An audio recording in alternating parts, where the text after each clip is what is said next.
Hey, yeah, good morning. Welcome to another episode of Crime Pays, but Botany doesn't. You salty degenerates. As you can see, I'm up in a pinyon juniper forest in southern Nevada. We're at about 8,000 feet right here. It did get cold as shit last night. You can see there's plenty of illegal campfires everywhere. The fucking rangers came by and stuck a no campfire sign, for Chad or Kyle, after they get done, working their depressing 9-to-5 job and they want to go live it up. Hashtag wanderlust. Hashtag get outside. And so they drive up here in their $50,000 Jeep, and then they're going to just, slowly rip apart trees that took about 40 years to grow an inch diameter branch so they can get the ambiance of having a fucking outdoorsy wilderness experience for the weekend before they go back to their depressing lives. Pretty sad because, this area gets a lot of use. There's a lot of people up here. It's completely illegal to have any campfires because, as you can see, it's high and dry, so this whole forest will go up very easily. But that doesn't stop people from doing stupid shit, like taking down trees or ripping branches off or whatever the shit. You can see there's actually quite a few. You can see they're burning green wood.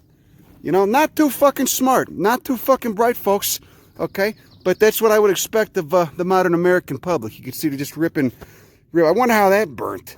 A super sappy, fucking just wet green fir branch.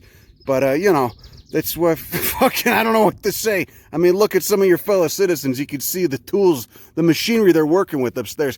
Anyway, it might seem like kind of a boring habitat. The dominant plants here are Juniperus osteosperma, the Utah juniper. You got some pinyon pine, Pinus monophylla, not to be confused with the Colorado pinyon pine, Pinus edulis. And my favorite, a member of the rose family, these fucking grandiose bastards. This tree's probably 600 or 700 years old. Cercocarpus ledifolius, aka the mountain mahogany. This kind of reminds me of the genus Polylepis, which you get in South America, which is another member of the rose family. But they grow in the Andes mountains, and they go up to about 15,000 feet. This is also a high elevation tree. I mean, obviously, we're at 8,000 feet right here, but it, can't hold a candle to Polylepis, which grows up at 15,000 feet on the side of a fucking active volcano. But regardless, you can see this is some very thick wood, okay? They grow very slowly. What you're looking at, like I said, this is probably a 500, 600, 700-year-old tree. This is the longest lived angiosperm. As far as I know, some of these have been dated at 1,500, 1,600 years. Okay? Long before the fucking mess we call modern civilization existed. All right, let's keep moving on. Okay, so here we go. I want to show you one of my favorite plants. Now, this is one that the Etsy witches would love, okay? Because you can make, they smell pretty good. You make some fucking tinctures and essential oils. But don't make it out of this variety, because this is Salvia dorii, but this is a variety that's endemic to these mountains, the Charleston Mountains in southern Nevada. This is Salvia dorii, variety cloakii, named after a dead white guy, unfortunately, as so many plants are. A human lifespan is what, 80 years max? This thing's probably been around as a species for 500,000, maybe a mil. And instead, some guy gets remembered. Just a testament to human ego. Pretty obnoxious if you ask me. But whatever, we're stuck with it. You could just put a little annotation in there. Maybe the guy was a prick. You could just do a little asterisk. Maybe was a prick. Okay? Wouldn't hurt. I'll try it. Okay? We'll try that in the footnotes here. But you can see the inflorescences of verticilliaster. Look at how exerted those stamens are. Okay? They're coming out half an inch. How many? They're coming out about 12 millimeters out of that corolla right there. That zygomorphic bilabiate corolla. That is a fucking beautiful plant, my friends. Look at that. And it smells really good. Not just the flowers, but the foliage too. Oh, you rub some of that on your ass, huh? You smell really good. You cover up that ass sweat smell from when you've been sitting down for 8 hours like so many modern Americans do. Sedentary lifestyles. Got to find a way to mask it and cover it up. Am I a little salty today? You just give me a break, all right? You know what? You'll be fucking fine, all right? Don't you get your feelings hurt or something? Why don't you just leave an angry comment, all right? I'll send you a picture of my butt or something. Okay. Anyway, Salvia dorii. This is a common plant in a Great Basin, but again, this variety is endemic to this mountain range.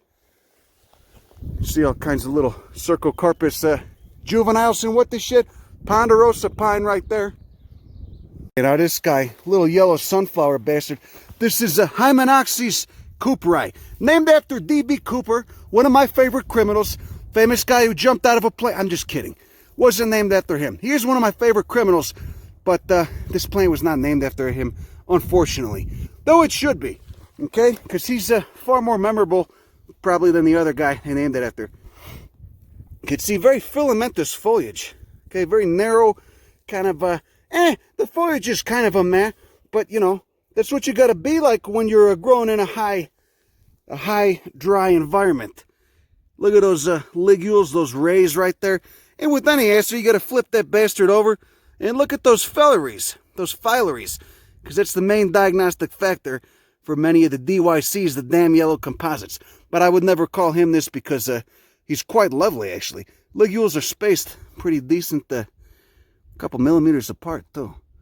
Okay, a lot of the asters, they could be a clusterfuck, they could be confusing, but once you learn what differences and what variations among the flowers to pay attention to, you could actually become a little bit familiar with them. You know, filary, the filaries is one. Are they multiseriate, uniseriate? What shape are they? Do they recurve off the capitulum right there? How long are the ligules? Are the ligules spaced apart? How many lobes do the ligules have? Is it 3 or 5? It's always one of the two. See, in this case, they got 3 teeth, 3 lobes at the end of that. Anyway, there you go. Hymenopsis cooperi. Favorite criminal. We're all just frustrated bipedal apes in a cage. As you can see, apparently someone was, I don't know what the fuck they were trying to do. They were probably, maybe they were trying to make kindling, but they spent, looks like probably 10 minutes hacking at this. They didn't get very far, okay, being that they're a jackass, and this is a rather large stump, but, you know, you gotta have that campfire. Wouldn't be the same without the campfire. That's how you can tell who's a fucking novice at this shit or not. You come out here, you got to get the ambience right. Why not just bring some fucking candles and a little ukulele and shit, huh? Just the whole camping. Why can't you just come out here? Look at the fucking sky, moron, huh? You got to come out here and you got to just look at the stars in the sky, you know, light your farts on fire, tell some stories. Why do you need a campfire? There's a million things to do I don't fucking get it, you know, I guess. But I thought like that when I was 20, but not anymore. Anyway, you could see, what the fuck? Anyway, whatever. But better a dead one than a live one, though. You getting comfortable, Louie? Let's go. Come on, come on. Okay, well, they might be dumb enough to try and saw down trees for useless and unnecessary fires, but they're not too dumb to bury their shit. They did leave a little tail of toilet paper out, though. Apparently, this is the best. Driving up here last night, there's fucking people everywhere, you know? It's just the human footprint. Oh, nice pedicularis semi-barbata.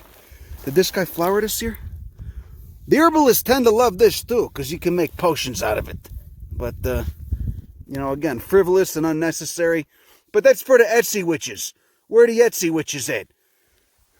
Okay, now here's a plant, if you mind me making a terrible pun. Here's a plant I'm always jonesing for. A genus I'm always jonesing for.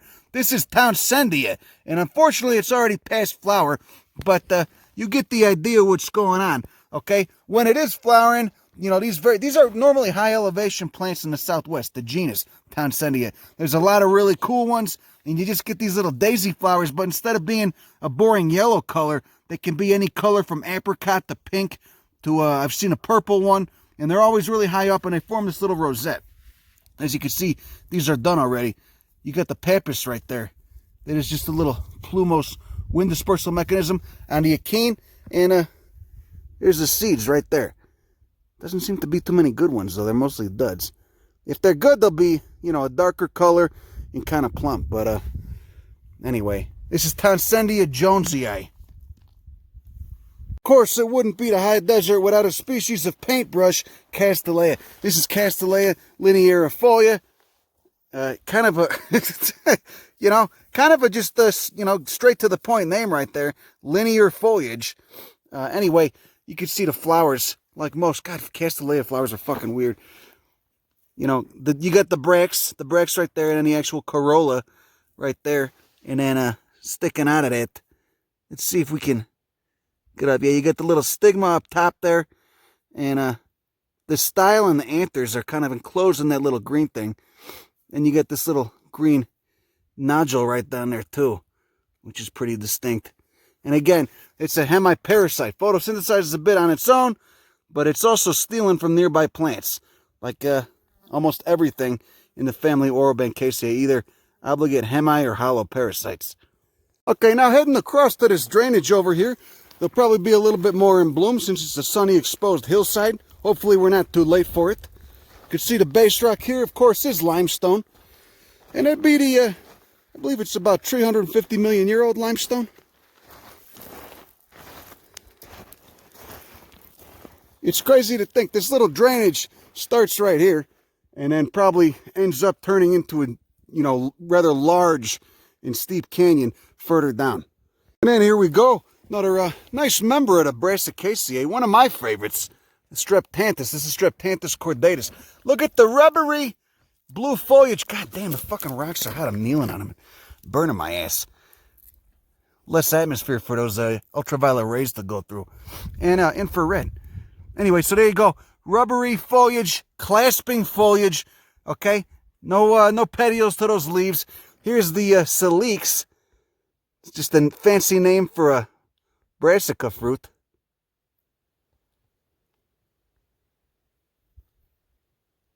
Tons of tiny seeds in there.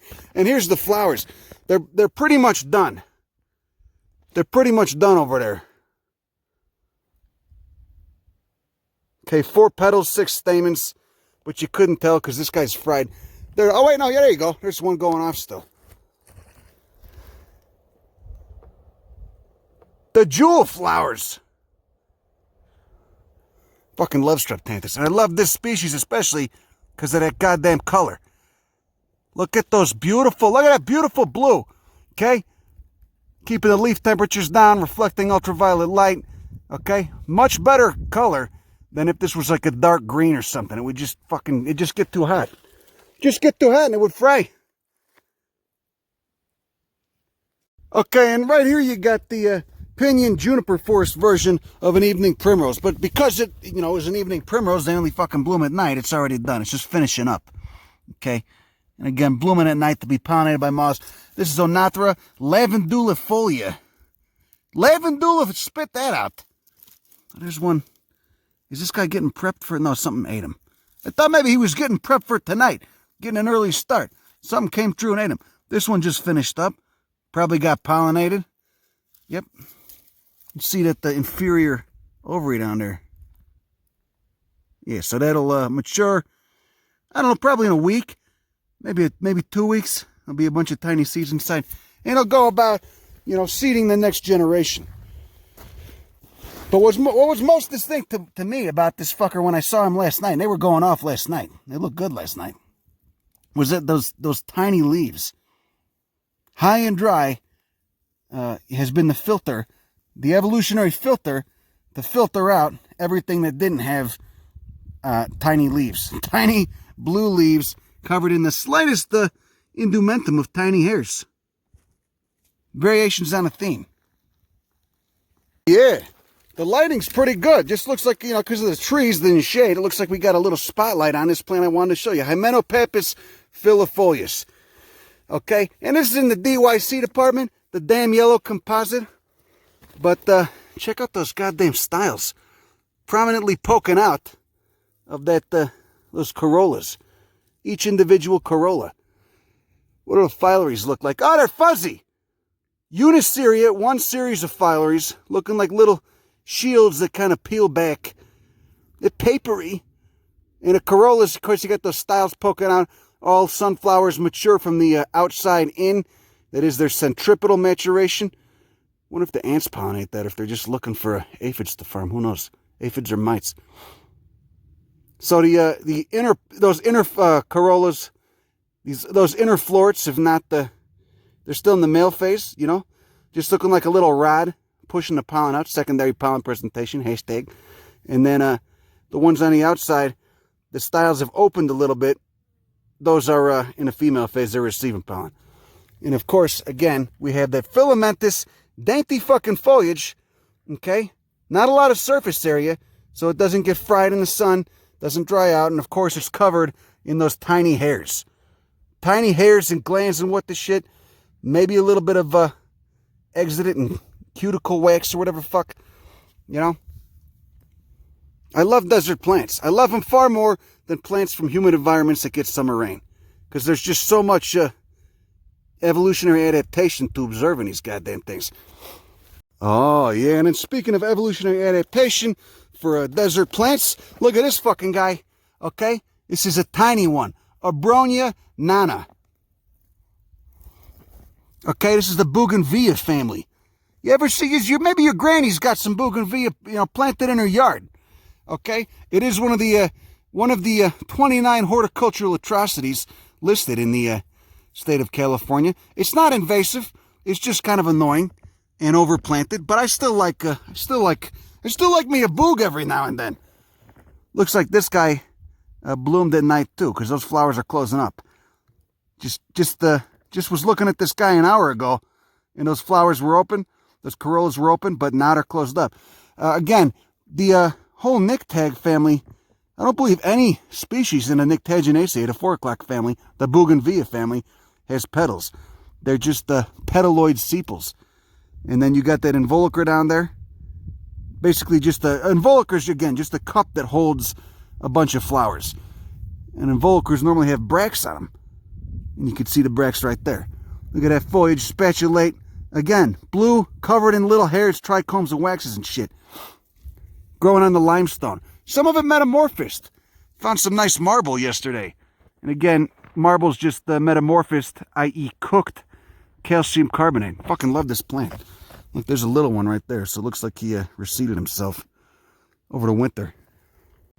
Okay, another DYC. Okay, even though it's not yellow, this is a Ketopeppa ericoides. Okay, I'm trying to get you to respect these fuckers a little bit more instead of just looking over them, because a lot of them are really cool. Sunflower family's most ecologically successful plant family in the whole goddamn world, colonizing every continent except Antarctica. And, you've got endless variations. You got 28,000 fucking species in the goddamn family. So, anyway, looking at this guy, ericoides, because the leaves look like an erica, a heath. Ligules are reflexed, they point down. Foliage, again, like everything, no fucking surprise here, is covered in little glands and hairs. And I'm about to kick you in the groin. Just kidding. Just want to see if you were paying attention. And then you got, look at it, look at the fucking florets in there. Tiny.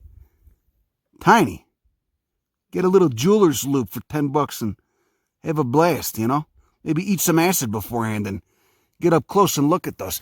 I'm just kidding. I would never suggest doing anything of that sort. There's still, I have a number of people who I've pissed off who might try to use such comments against me, in the legal department. Okay? I had to fire my last lawyer because he was practically useless. Okay? Look at this guy. Look at it. There's that Onathra again. Prepping for tonight with the tiny little leaves. And those sepals have not peeled back yet. But he's getting ready to go. Give him 10 hours, he'll be opening up shop for the pollinators. Oh, here we go. Species of Ceanothus up here in southern Nevada at 8,000 feet. Rhamnaceae buckthorn family.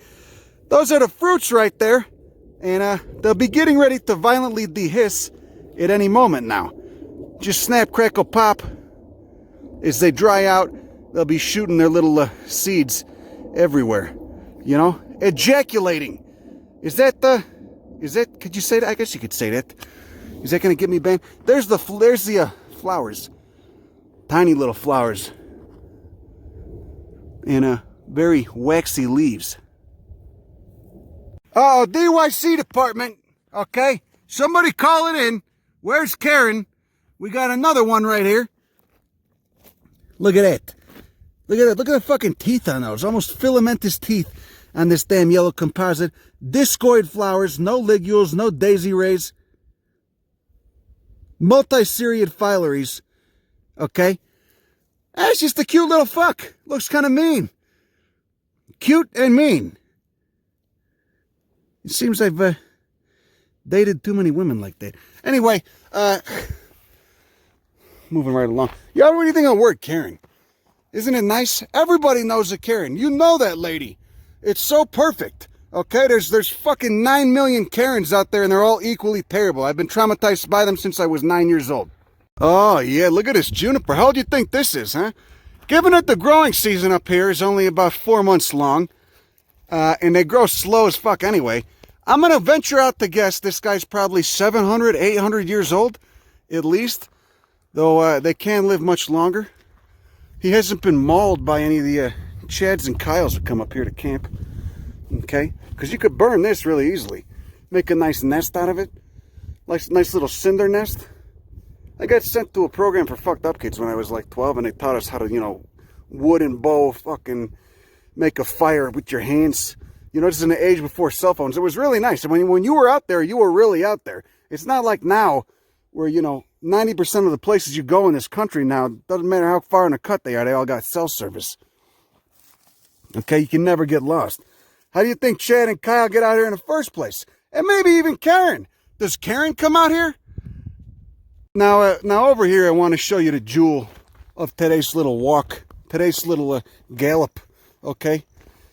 Now, this is in the Gentian family, the Gentianaceae. It's related to a plant you might know colloquially as the monument plant if you live anywhere in the American West. This is Frasera albomarginata, white margined leaves, as you can see right there, okay? Pretty, look at that fucking guy, little hummingbird. Where'd he go? I just scared him away. He was coming to get that thing. I didn't mean to freak him out. Oh, well. Look at these flowers, though. Look at that. Perfect. 4 petals. There's nectaries in there. If you can get up close and look. Let's take a look. There you go. See those little hairs? Now, I presume those hairs, you know, work as both guides to get the pollinators to brush up against those stamens that are just above them, those pollen-filled stamens, but they also, maybe they help to retain the nectar a little bit. The nectar, of course, will be exuded quite likely at the base of that flower. You can see that ovary right there is purple. So you got 4 stamens, and then in the center you got that ovary topped by a stigma. Remember, that's like the plant cervix. It's what receives the pollen. And then you just got a bunch of nice fucking speckling on there. That's beautiful, huh? I want a wall poster of that, so I can look at it when I feel like, you know, hitting someone in the head with a brick. These stamens are, these ones are a little bit more mature. You can see, you know those banana-shaped things on the anthers right there are called theca?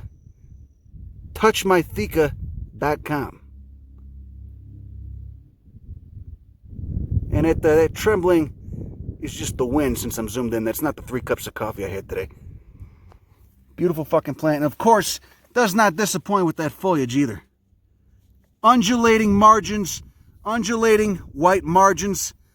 Okay? And I believe this is monocarpic, just like the monument plant, which is another species of Frasera that gets up to fucking 6 feet tall. Monument plants, Frasera speciosa, can take upwards of 80 years to bloom, and then they die, but they produce a prodigious amount of seed. This, I believe, is monocarpic too, meaning it just, you know, lives for 10, 20 years, flowers once, produces a prodigious amount of seed, and then, you know, as long as Chad and Kyle don't step on it, it, you know, takes 10, 20 years to flower again. There's a nice one that came up. Look at this guy. Oh yeah, that's good. You like that? Okay, now, speaking of Chad and Kyle, you can see they've obviously been here. You can see they've actually helped remove some of the trees here to burn for their campfires. Okay, for that massive fire pit, which again is illegal. And I'm not one that cares much for the law, but when the law does exist for a good reason, then I tend to give a shit. And right here, the law exists for a good reason. Okay, this is a high use area. You get fucking, you must get, you know, I don't know. So let's say it's the only time it's not covered in snow is probably between what, May and November, maybe more with climate change. Okay, and probably every other day there's someone camping here. There's some jackass camping here, all right, using their smartphone nav to get up here. Not knocking it, I'm just saying it's extremely easy to get to these places now. And so there's just so many people using it, there's just not enough fucking wood. These trees, that's probably a 300-year-old tree you're looking at right there. Okay, so Kyle's going to come up here and rip a fucking branch off that took 50 years to grow so he can drink a, overpriced microbrew next to it for fucking 2 hours and go to sleep. Doesn't need it, he'd be fine just putting on a fucking sweatshirt or something to keep himself warm, etc. But it's just frivolous and unnecessary. And, not to mention being highly destructive. But it looks like someone actually took a dump in this fire pit now. Look at that. Hope you're not eating right now. I guess that's a good way to discourage people from using it, I'd much rather they would have taken a dump inside. Well, I guess if you took a dump inside the fire pit, then it could just be buried or something. But this is a little bit more direct. It's a little bit more articulate. Okay? That's terrible. Anyway, see, they took apart that juniper too. Taking apart that. I don't know what the fuck happened here. Maybe Kyle got a little frisky. He thought he'd just, have his fire here instead. I don't fucking know. I don't understand what the fuck's wrong with people. You can see they've sawed all these down. Jesus fucking Christ. Frustrated apes in cages of our own making. That's our species. You proud of it? Yeah, the terpenes, the limestone. But it's a dark limestone. But they call it the terpenes, of course, because it's got that. Actually, it looks like it's been cooked a little bit. You got some veins of quartz or maybe calcite in there. I don't know. You got a carex species right there, which I'm not familiar with. They scare me. Again, I guess it makes sense, though. A rock was formed 300 million years ago. You got 300 million years to slowly get cooked or, be altered.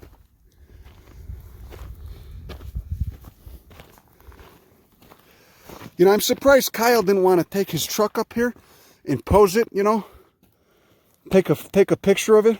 Pose it like they do at the car dealerships. All rocky crags and kind of crooked and whatnot. Am I being too mean? I'm just fucking around. Relax. Anyway, there you go. That's pretty nice right there.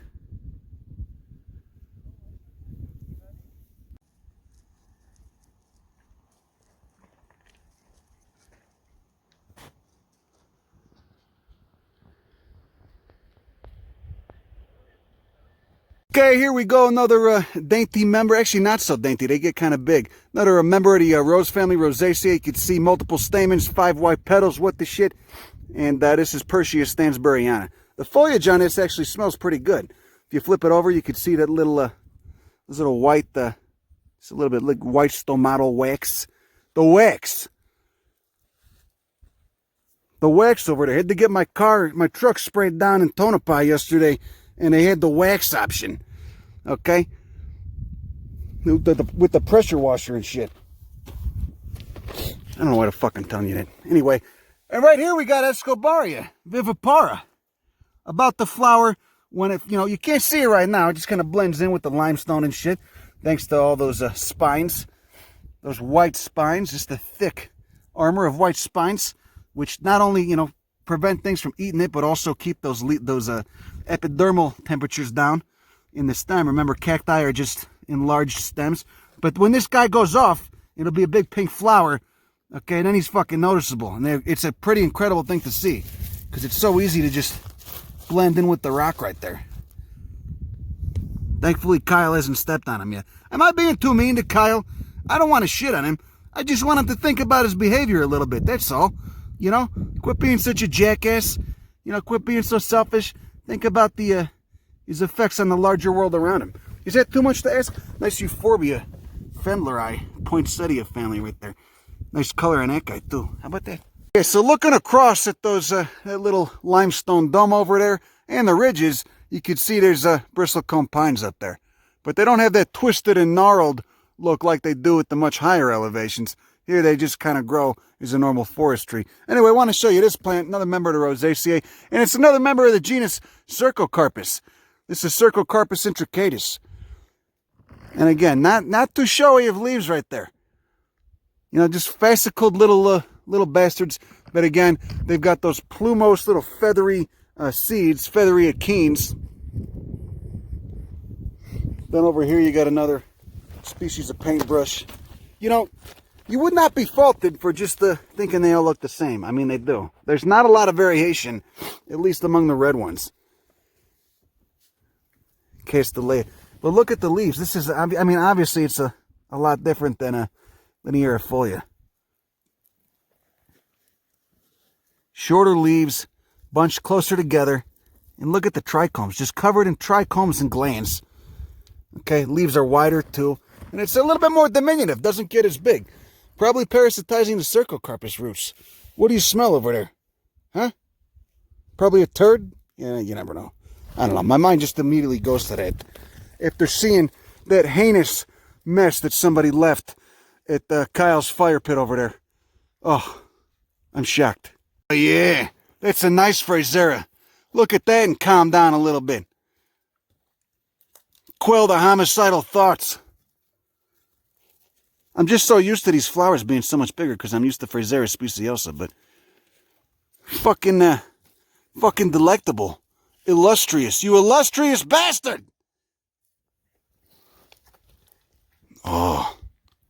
Look, it's so conspicuous. Full frontal right there.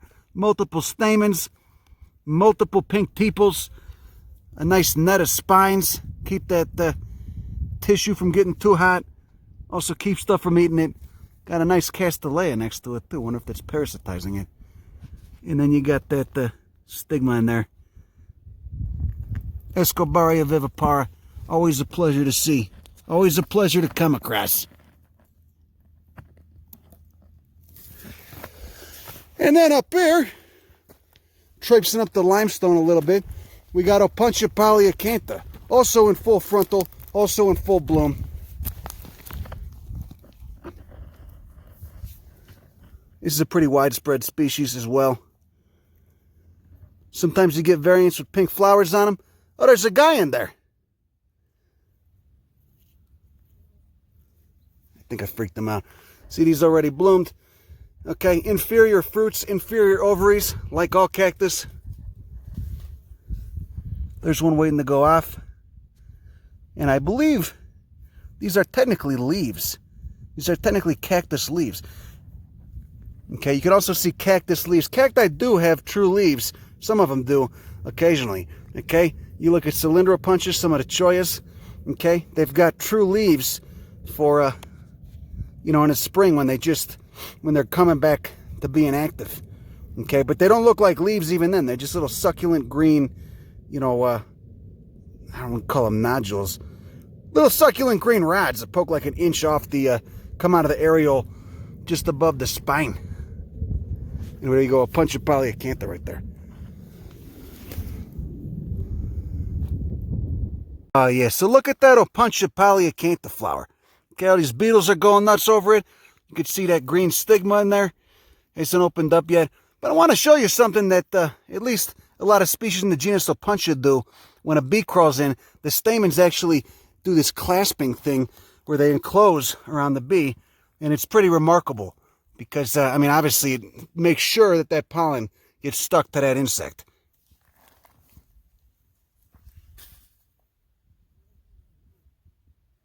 Pretty fucking ingenious little trick there, huh? So here we go. We're getting a little higher. Here's Abies concolor, white fir pine family. Except this doesn't look like a lot of the white fir we get in California. Those needles are pointed up, pointed drastically up, almost vertical in some cases. And the ones the ones I'm used to seeing, like Northern California, lower elevation, tree 4,000 feet, are just splayed out flat. Okay, this looks more like the Rocky Mountain white fir. But yeah, it looks different. But I guess it fucking Abies concolor. That's what it says. So, consulting the floral checklist for these mountains. And beautiful foliage. How about that? Okay, down there you got a nice view of where we just were, Chad's shitty fire pit, and up here we're at about 8,600 feet. You're starting to get some bristlecones. Kind of looks like a sad one over there, but it's a bristlecone nonetheless. That guy right there. Now, the pictures you always see of Pinus longeva, it's the high elevation, where they look real nice, real gnarled, barren environments, about 2,000 or 3,000 feet higher than where we are now. At this elevation, they just start to kind of form their own forest. You can see we still got the Juniperus osteosperma, the ponderosa pine, and the fucking Pinus monophylla pinyon right there. See, you can see the exposure. It's pretty steep right here. We got a ubiquitous plant throughout this mountain range, Pecora multilobata. Sometimes it's got daisy rays, the ligules. Sometimes it doesn't. Foliage always looks pretty fucking weird though. Flip it over, look at the filaries. One series kind of glistening. There you go. It's a pretty ubiquitous plant, Linum lewisii, in the flax family. See, it's just done flowering. Leaves are linear, nothing special. Got that nice glaucous blue color to it though. You got a species of leptosiphon just finishing up flowering, flax family. And then up here, you got a nice one, real nice one, one of the basal rosaceae. One of my favorites, common on limestone. It's a limestone lover, Petrophytum sespitosum. And it's not flowering right now. You got some old flowers on there. It's almost got the similar habit to that plant Ureta that grows in the Andes at about, I don't know, 10,000 feet higher up, 8,000 feet higher up. And that's in the carrot family, Ureta. But this, of course, is rose family. But it's a rather early branching lineage. If you were looking at a cladogram, you know, an evolutionary tree, this would be one of the earlier branching branches on the rose family tree. And it's a fucking great plant. I love seeing it. I was looking at a canyon yesterday, looking across a canyon at a cliff, a rock escarpment. Look at that bristlecone. This looks like a bunch of little dongs hanging on branches. Looks like kind of a sexual Christmas tree. Isn't that obscene? Anyway, I was in this canyon looking at this rock wall, you know, about 1,000-foot rock fall and a rock wall, and about 500 feet up there were just, you know, 20-foot mats of this stuff. I mean, just massive, of this Petrophytum. And I could tell it was Petrophytum because, you know, I know the fucking plant that was growing on limestone, just forming a nice mat. And even I had to have been, you know, 500 yards away. But it's an impressive plant. Loves the rocky crags. There you go. There's a real nice individual of Pinus longeva, the longest living non-clonal tree in the world. This guy's a youngster, though. Just a nice, humble little bristlecone. Another cool tree, you get this in California, it's a California endemic, is a Pinus belfuriana, the foxtail pines. They look a lot like the bristlecones. Got a little bit different of a habit, though, and the cones look a little bit different. But again, it's a short 5-needled pine. And again, it's 5 needles per fascicle, as you can see right there. Just dense clusters of needles, 5 needles per cluster. And then there's the cones. There's the cones right there.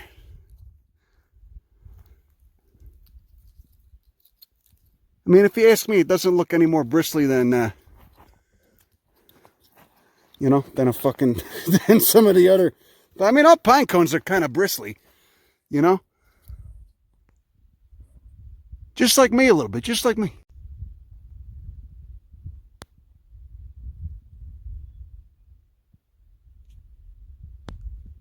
Going to hide out in the shade, but you know, it's kind of a shame because we just found this pretty interesting little guy here, Aramogeny, looks like Aramogany kingii variety rosea. Caryophyllaceae is the family. Caryophyllaceae has a lot of these little cespitose matted bastards that you get at higher elevations. Saw some interesting Caryophyllaceae in the Andes too. You know, a lot of plants in that family at higher elevations. Anyway, this right here, it's the matted. That matted stuff is the phlox, but you could see the foliage right there of this plant. I didn't mean to mislead you right there. That's the phlox. But a lot of the Caryophyllaceae do form these little mats. And a lot of them are high elevation plants. Caryophyllales, of course, same order as cacti and beets. Here's the flowers right there. Real juicy. All right, there you go. Erigeron cloakii. Erigeron's a pretty common genus in the sunflower family across the American Southwest. Unfortunately, the fucking camera won't focus here unless I got my dirty mitten there, but you could see that. Anyway, you got the disc flowers yellow, purple ligules, uniseriate filaries right there. And of course, you got the trichomes on everything. Everything here is going to be hairy. And if it's not hairy, it's going to be very glabrous and waxy. Here's a little rosette. The basal rosette that the inflorescences arise from. And this is an endemic to these spring mountains right here.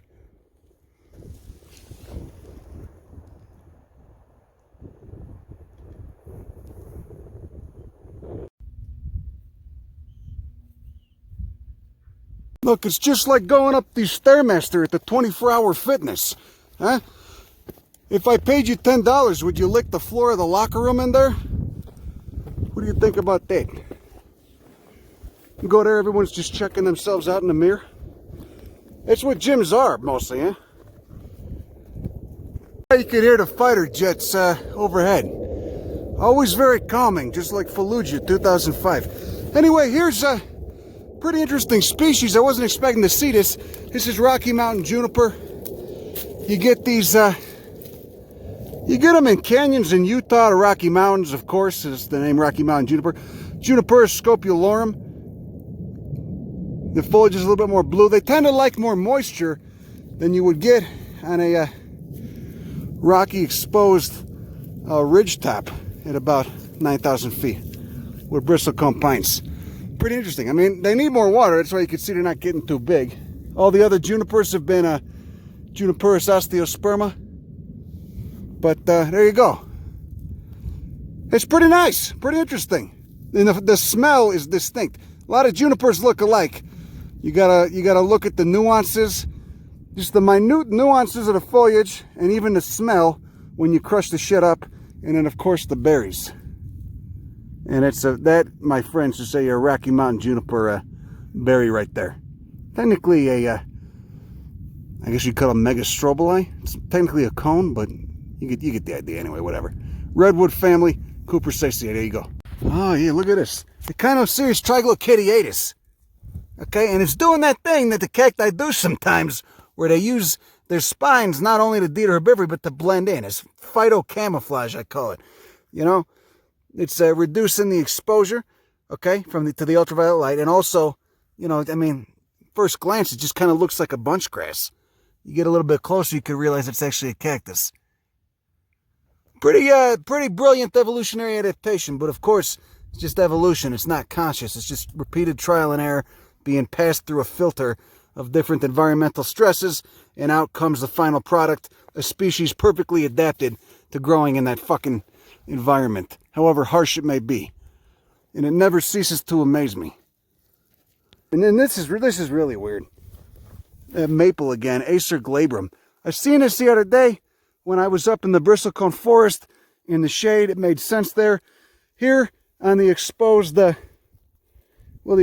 crags, it just doesn't make any sense. What the fuck, whatever. I guess it's so cold most of the year, so high elevation, it doesn't really get cooked. But still, to see a maple here is, I don't know, maybe an Ice Age relic there. Oh yeah, that's nice. Look at that. A friend of mine found an illegal grow up over there.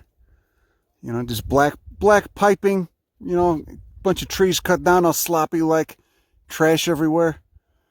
Fuck them. You know, I generally abhor snitching, but on shit like that, when you're destroying stuff, I encourage it to be reported.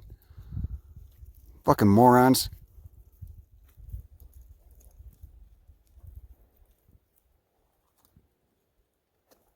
It's pretty nice. I feel a bit more calm now. Alright, well, that's all for this morning. Have a nice day. Go fuck yourself. Bye.